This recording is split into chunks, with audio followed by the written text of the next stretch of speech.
ये यारो तुम इसके पास न जाना, यो काम है इसका सबका भेजा पकाना, सुपर पकाओ भी इससे जाते हैं डर, सब कहते हैं बकवास बंद कर।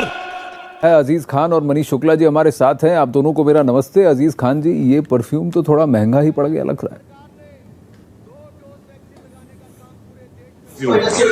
और बीजेपी का जो परफ्यूम है वो सुगंध नहीं फैलाता है, वो दुर्गंध फैलाता है।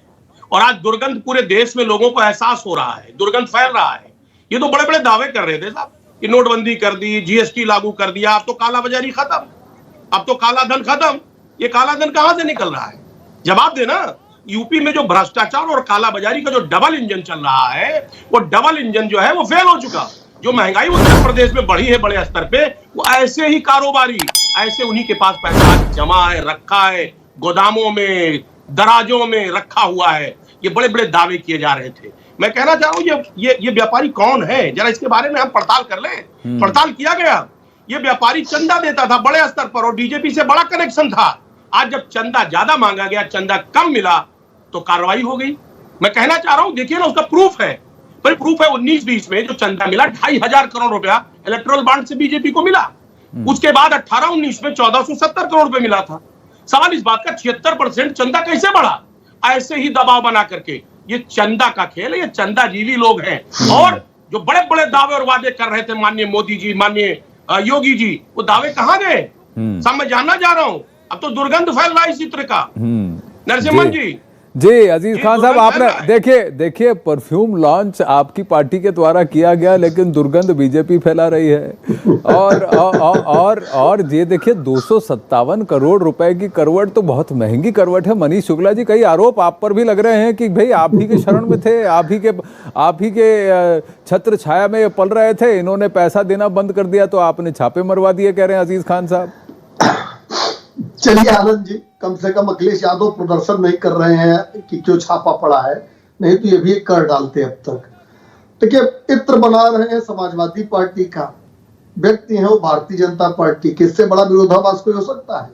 अभी जब इसके पहले आईटी की रेड पड़ी थी कुछ लोगों के ऊपर, तो छाती कौन पीट रहा था? अखिलेश यादव पीट रहे थे, अरे अभी तो जीएसटी है, अभी तो सीबीआई है, अभी तो ईडी है। मेरी बातों को शब्दशः मत लीजिएगा, चोर को ही पता होता है कि पुलिस कभी भी आ सकती है। और अखिलेश यादव का जो रोना था ध्यान में आ गया, क्यों रो रहे थे, क्यों छाती पीट रहे थे, क्यों परेशान थे। ये जो कन्नौज वाले इत्र वाले हैं, इससे लोगों को समझ में आ गया। देखिए आनंद जी, मेरे 2-3 सवाल हैं। नोटबंदी का विरोध कौन कर रहा था? अखिलेश यादव। नकदी लेन देन चलती रहे और प्लास्टिक मनी का उपयोग न हो, इसकी मांग कौन कर रहा था? अखिलेश यादव। आईटी रेट का विरोध कौन करते हैं? अखिलेश यादव। जमीनों को कब्जा कौन कराते हैं तीर मुख्तार से? अखिलेश यादव। इस तरह के जितने भी धंधे हैं, चाहे वो जमीनों का कब्जा हो, दुकानों का कब्जा हो, या भ्रष्टाचार का विषय हो, या कोई संवैधानिक संस्था जब अपना काम करती है तो ये कह के कि चुनाव है भैया, चुनाव है। देखिए, कोई इलेक्टोरल बॉन्ड्स का हवाला देता है, कोई जमीन और नकदी का हवाला देता है, लेकिन सवाल तो मेरा ये है कि कन्नौज के एक व्यापारी के पास उसके घर से 257 करोड़ रुपए मिल रहे हैं। 5 सेकंड, ये किसके पैसे हैं? सेकंड दे दीजिए जी। मेरा बस एक सवाल है कि चुनाव है, चुनाव के दौरान आईटी न रेट डाले, ईडी न रेट डाले और तमाम संस्थाएं रेट न डाले। अभी 5-6 दिन पहले किसका बयान आया? अखिलेश यादव का बयान आया ना। अकेले वही नेता थे जो कह रहे थे कि चुनाव को देख के पढ़ रहा है। तो आज जब पढ़ के निकल गया सामने, तो स्वीकार करो, जो तुम्हारे साथ था उसको भी छोड़ दे रहे हो, इसका ये मतलब है। ये तो अभी तक सिद्ध नहीं हुआ कि ये पैसा अखिलेश यादव या समाजवादी पार्टी से किसी तरह जुड़ा हुआ है। मैं तो ये जानना चाहता हूं कि कन्नौज का एक व्यापारी अगर 40 कंपनियां फर्जी खोल के 257 करोड़ रुपए और कई किलोग्राम सोना और चांदी लेकर बैठा है, तो कहां पर लोग कितना कैश लेकर बैठे हैं अजीज खान जी? जी नरसिम्हन जी, वही मेरा सवाल था। शासन सत्ता में केंद्र से लेके स्टेट में ये बैठे हैं, सवाल समाजवादी कर रहे हैं। मैं क्लियर कर दूं, समाजवादी इत्र पम्मी जैन ने बनाया था और पीयूष जैन और पम्मी जैन में कोई कनेक्शन नहीं है।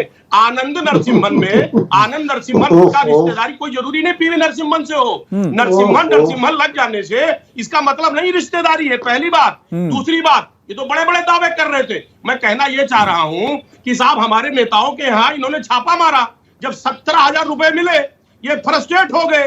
कहीं ना कहीं ये निकल करके आया जो इनके कारोबारी है, जो इनसे जुड़े हुए लोग हैं, तो इनको एहसास हुआ। और ये जरा बताएं कि उत्तर प्रदेश से लेके केंद्र तक इनकी सरकार है, ये पैसे कैसे निकल रहे हैं, इसका जवाब देना।